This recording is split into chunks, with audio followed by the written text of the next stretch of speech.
మహితాత్ముని ఆదేశం ఏమైనప్పటికీ అవకాశం చూసుకొని యుధిష్ఠరుని సంహరించాలి.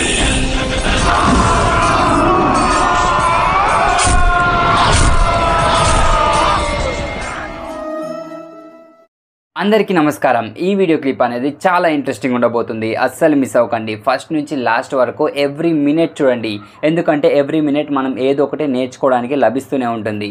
అండ్ వీడియోలోకి వెళ్ళే ముందు ఒక లైక్ అయితే వేయండి గైస్, నాకు సపోర్ట్గా ఉంటుంది. సో ఇక లేట్ చేయకుండా వీడియో చూసేద్దాం రండి. నకుల సహదేవులు కూడా ఇప్పుడు యుధిష్ఠిరుని విడిచి వెళ్ళక తప్పదు.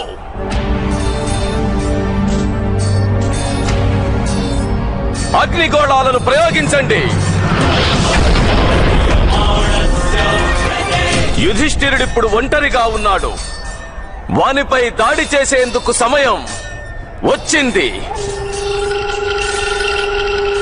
సైన్యంలోని రథులు, అధిరథులు, పాండుపుత్రుడు యుధిష్ఠిరునిపై ఆక్రమణ చేయండి.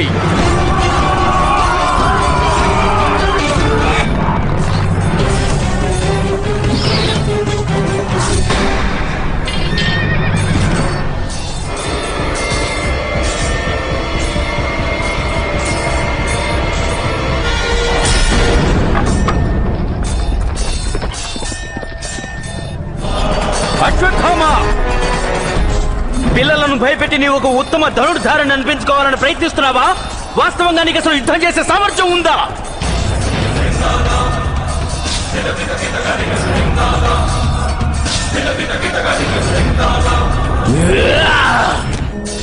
గురుదేవా, మీ శిష్యునికి యుద్ధం చేసే అవకాశం ఇవ్వరా? అవకాశం విద్యను ప్రదర్శించేందుకు ఇస్తారు పుత్ర. యుద్ధానికి ఇచ్చేది ఆహ్వానం అవుతుంది. నీకేది కావాలి? అవకాశం కాదు, అలాగని ఆహ్వానము కాదు, కేవలం తమ ఆశీస్సులే కావాలి గురుదేవా.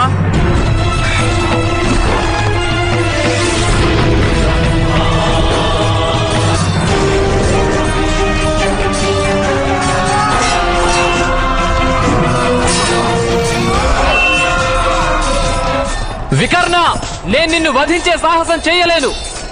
ఎందుకంటే మా భీమన్నయ్య ప్రతిజ్ఞ చేశాడు, తానే నిన్ను నీ సోదరుల్ని హతమారుస్తానని. కానీ యుద్ధంలో నిన్ను నేను గాయపరచగలను. కావచ్చు, నేను నిన్ను వధించగలను నకులా. రా, వధించు వికర్ణ. నీవు 7 క్షణాల పాటైనా నాతో శస్త్ర సమేతంగా నిలవగలిగితే నేను వెంటనే లజ్జాభారంతో మరణిస్తాను. అయితే రా, యుద్ధం చేయి. వచ్చి తలపడు.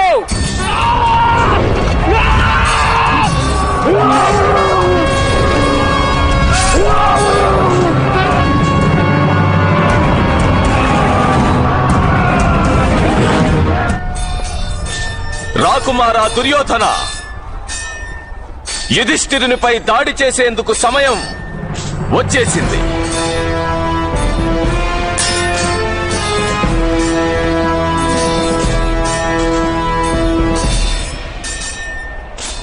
నేను మిమ్ము యుధిష్ఠిరుని చెంతకు తీసుకువెళ్తాను. సంప్రదాయానుసారంగా ఒక రాజే ఇంకొక రాజును బంధించవచ్చు. అయితే ఈ రణభూమిలో మీరు మీ పితృదేవుని ప్రతినిధిగా వ్యవహరిస్తున్నారు. యుధిష్ఠిరుని బంధించేందుకు సిద్ధంగా ఉండండి. సారథి, పద.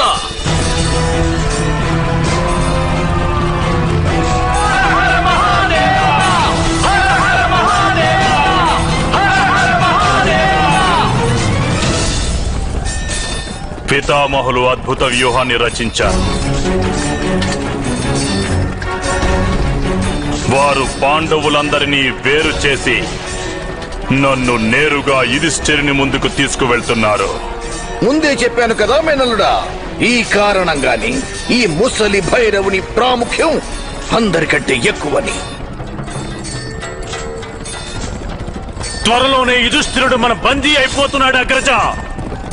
ఈ రోజే యుద్ధం ముగుస్తుంది. ఇక విజయం మనదే అగ్రజ, విజయం మనదే. బంధించడం కాదు మేనల్లుడా, బంధించడం కాదు.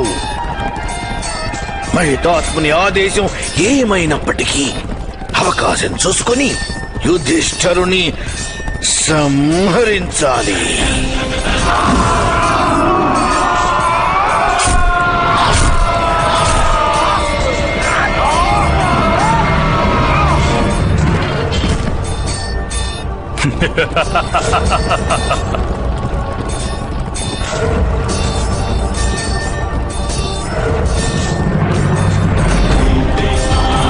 యువరాజా ఉత్తరా, పెద్ద తండ్రి సంఘటనలో ఉన్నారు.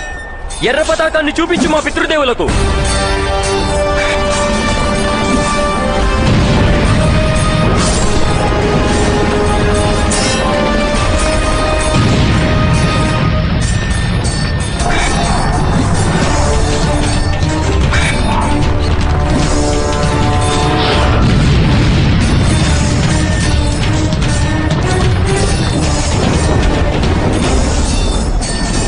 మాధవ, అగ్రజులు ఒంటరియే యుద్ధం చేస్తున్నారు.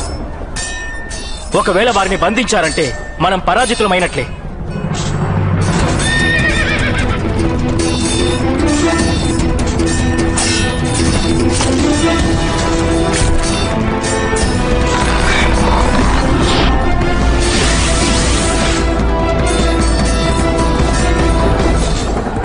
మాధవ, రథాన్ని అగ్రజుని చెంతకు తీసుకువెళ్ళండి. మన యుద్ధం పూర్తి కాలేదు అర్జున.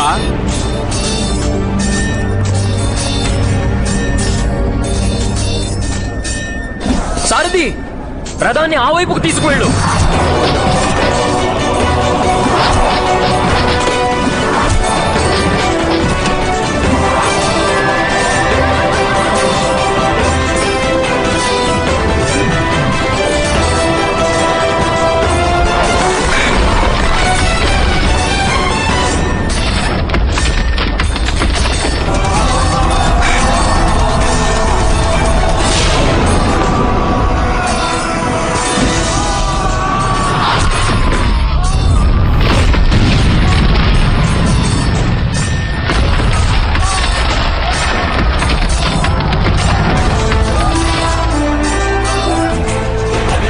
పితామహ, నా ప్రణామాలను స్వీకరించండి.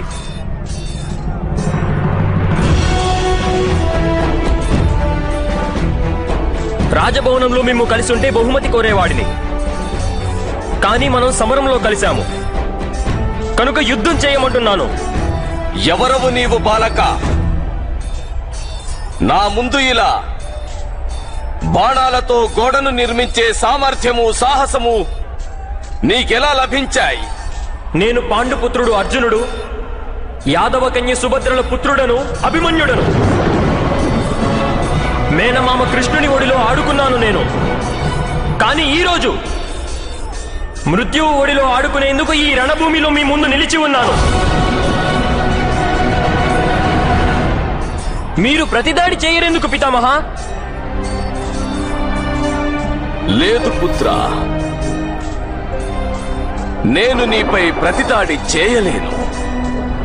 విద్యాభ్యాసం చేయవలసిన వయసులో నీవు శస్త్రాన్ని ధరించి రణభూమిలో నిలిచావు. అది చూడగానే నా మనసు బరువెక్కింది వత్స.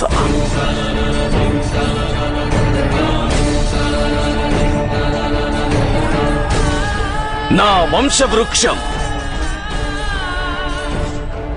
నూతన సువర్ణం వలె వెలుగులు విరజిమ్ముతూ భాసించాలని, అలాగే నా వంశంలోని నవతరం స్వర్ణమకుటం మాదిరిగా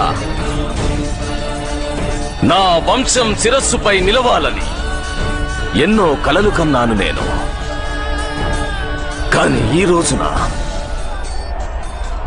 రోజున నిన్ను ఈ యుద్ధ భూమిలో చూసి నా వంశవృక్షం నశించిపోతోందని నాకనిపిస్తోంది పుత్ర.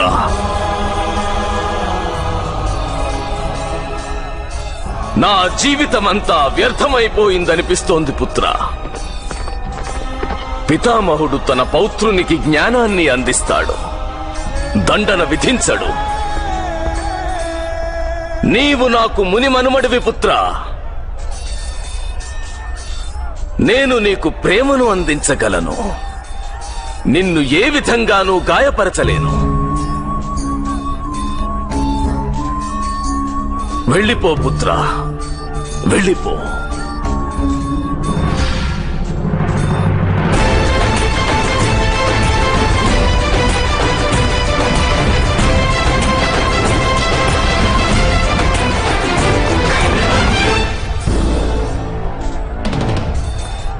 మీరు పరాజయాన్ని ఒప్పుకోండి పితామహ.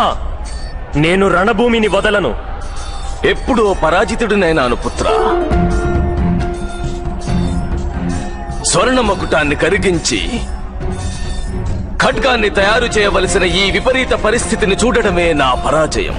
ఏ కుటుంబంలోనైనా యువకులు మరణించారంటే ఆ కుటుంబంలో చివరి వరకు వృద్ధుల శ్వాసలో చితి రగులుతూ ఉంటుంది. ఈ రోజు నేను ప్రతిజ్ఞకు బద్ధుడనై ఉండకుంటే ఈ క్షణాన్నే నేను నా శస్త్రాలను త్యజించి సన్యసించి ఉండేవాడిని. వెళ్ళిపో పుత్రా, నన్ను యుద్ధానికి ఆహ్వానించకు. వెళ్ళిపో. గాంధీవధారి అర్జునుని శరాన్ని నేను పితామహ. సంధించిన శరం తూణీరంలోనికి తిరిగి వెళ్ళదు. యుద్ధం చేయండి, యుద్ధం చేయండి పితామహ. నీ పితామహుడు నీకు ఆదేశం ఇస్తున్నాడు. వెళ్ళిపో పుత్రా, వెళ్ళిపో. క్షమించండి పితామహ, మీరు నా శత్రువు. మీ ఆదేశాన్ని నేను మన్నించలేను. మేనలుడా, సూర్యాస్తమయం కావస్తుంది. ముసలి భైరవుడు మాటల్లో ఉన్నాడు.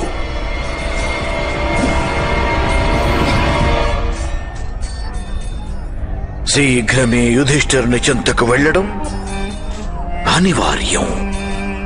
సో చూసారు కదా గైస్, వీడియో మీకు ఎలా అనిపించిందో కింద కామెంట్ సెక్షన్లో అయితే ఖచ్చితంగా తెలియచేయండి. అండ్ ఇప్పుడు నేను నెక్స్ట్ చెప్పబోయేది మీరు చూడాలని రూల్ అయితే లేదు. సో మీకు నచ్చకుంటే స్కిప్ చేసేయండి. అంతేగాని కింద కామెంట్ సెక్షన్లోకి వెళ్ళి డైలీ ఇదే సోదెందుకు చెప్తున్నావు, సో ఇలాంటి కామెంట్స్ అయితే పెట్టకండి గైస్. యూస్ఫుల్ కామెంట్స్ మాత్రమే పెట్టండి. అండ్ ఇప్పుడు నేను వీడియో గురించి చెప్పబోయేది ఏంటంటే, సో మీరు వీడియో నుంచి ఏం నేర్చుకున్నారో అది కింద కామెంట్ సెక్షన్లో ఖచ్చితంగా తెలియచేయండి. ఎందుకంటే మనం వీడియో నుంచి ఒక్కొక్క మినిట్ ఒక్కొక్కటి నేర్చుకుంటాం మనం. సో అందుకనే మీరేం నేర్చుకున్నారో అది కామెంట్ సెక్షన్లో తెలియజేస్తే దాన్ని ఎంతోమంది చదువుతారు, అందుకు వాళ్ళకు కూడా యూజ్ అవుతుంది. సో అందుకనే మీరు ఏం నేర్చుకున్నారో అది కామెంట్ చేయండి. అండ్ ఏమీ లేదు అంటే జై శ్రీ కృష్ణ, జై శ్రీ రాధాకృష్ణ, సో ఇదన్నా టైప్ చేయండి. అండ్ అలాగే మనం హరహర మహాదేవ, జై గణేష ఈ సీరియల్స్ కూడా అప్లోడ్ చేస్తున్నాం. కాకపోతే అది ఈ ఛానల్లో చేయడం కుదరదు, ఎందుకంటే ఇందులో ఆల్రెడీ మనం రాధాకృష్ణ పెడుతున్నాం అండ్ అలాగే ఇంకొక సీరియల్ పెడుతున్నాం. సో అందుకని వేరే ఛానల్ అయితే పెడుతున్నాను. దాని ఛానల్ కింద డిస్క్రిప్షన్లో అయితే ఆ ఛానల్ లింక్ అయితే ఉంటుంది గైస్. సో వెళ్ళి అందులో మీరు చూడొచ్చు. హరహర మహాదేవ అండ్ అలాగే జై గణేష సీరియల్స్ కూడా వస్తాయి అందులో. సో అది గైస్. అండ్ ఇంకొక పాయింట్ ఏంటంటే, చాలామంది కామెంట్స్ చేస్తున్నారు వాళ్ళని చూసి నేర్చుకోండి, వీళ్ళని చూసి నేర్చుకోండి అని. అసలు యూట్యూబ్లో ఇలాంటి కంటెంట్ అనేది పెట్టడం స్టార్ట్ చేసింది మనమే గైస్. సో మనల్ని చూసి చాలామంది ఇన్స్పైర్ అయి చేశారు. నేనైతే మనల్ని కాపీ కొట్టేశారని నేను అనట్లేదు, మనల్ని చూసి ఇన్స్పైర్ అయి పెట్టారు అని చెప్తాను. కాకపోతే సబ్స్క్రైబర్స్లో కొంతమంది ఏమంటున్నారంటే, వాళ్ళని చూసి నేర్చుకోండి, వాళ్ళు డైలీ 3 వీడియోస్ పెడుతున్నారు, 4 వీడియోస్ పెడుతున్నారు అని చెప్తున్నారు. సో నేనైతే మీకోసం అని డైలీ 3 వీడియోస్ అనేవి అప్లోడ్ చేస్తున్నాను. రాధాకృష్ణ అప్లోడ్ చేస్తున్నాను, మహాభారత్ అప్లోడ్ చేస్తున్నాను, అండ్ అలాగే ఎక్కడ లభించని హరహర మహాదేవ అనేది కూడా అప్లోడ్ చేస్తున్నాను గైస్. సో వీళ్ళంతా లైక్ వేరే ఛానల్స్ వాళ్ళు మనల్ని చూసి అయితే ఇన్స్పైర్ అయి పెట్టారు. కాకపోతే సబ్స్క్రైబర్స్ కొంచెం రాంగ్గా అర్థం చేసుకుంటున్నారు. సో మీకు ఇంకా క్లియర్గా కావాలనుకుంటే మన డిస్క్రిప్షన్ అవనండి, మన అబౌట్ సెక్షన్ అవనండి, వెళ్ళి కంపేర్ చేయండి. మనదే డిట్టో కాపీ చేసి అక్కడ పేస్ట్ చేసేసారు. నేను చాలా ఛానల్స్ అయితే చూశాను. సో అది గైస్ చెప్పాలనుకుంటున్నాను. ఇదేంటంటే నేను మీకు ఏదో చెప్పాలని కాదు, చాలామంది కామెంట్స్ పెడుతున్నారు కాబట్టి నేను వాళ్ళకి ఆన్సర్ ఇస్తున్నాను. అండ్ ఇంకొక విషయం వచ్చేసి, వీడియో అనేది లాంగ్గా పెట్టండి అండ్ అలాగే ఫుల్ స్క్రీన్ పెట్టండి అంటున్నారు. సో అది పెట్టడం కుదరదు గైస్, ఎందుకంటే కాపీరైట్ క్లెయిమ్స్ అండ్ స్ట్రైక్స్ అనేవి వస్తాయి. సో అలా పెడితే మన ఛానలే రిస్క్లో ఉంటుంది. సో ఎందుకనే పెట్టడం కుదరదు, అర్థం చేసుకోండి. అండ్ అలాగే వీడియో లెంత్ అనేది పెంచుతాను గైస్. సో వీడియో లెంత్ కూడా పెంచుతున్నాను. మీరు మరీ బొత్తుగా 5 మినిట్స్ 6 మినిట్స్ పెడుతున్నారు, మీరు అంతసేపు మాట్లాడుతున్నారు అంటున్నారు. సో నేను మాట్లాడేది మాత్రం ఏమి చూడకండి, వీడియో చూసేయండి అండ్ మీకు నచ్చింది కామెంట్ చేసేయండి, వెళ్ళిపోండి. సో అంతే గైస్. అండ్ వీడియోని లైక్ చేయడం మాత్రం మర్చిపోకండి, ఎందుకంటే చాలా మందికి రీచ్ అవుతుంది. మన ఈ సీరియల్స్ ఉన్నాయని ఎంతో మందికి తెలీదు చాలా మందికి. సో వాళ్ళకి తెలుస్తుంది, వాళ్ళు కూడా చూడడం అనేది స్టార్ట్ చేస్తారు. సో ఇది నేను చెప్పాలనుకుంటున్నాను గైస్. అండ్ నెక్స్ట్ వీడియోలో కలుద్దాం. జై శ్రీకృష్ణ.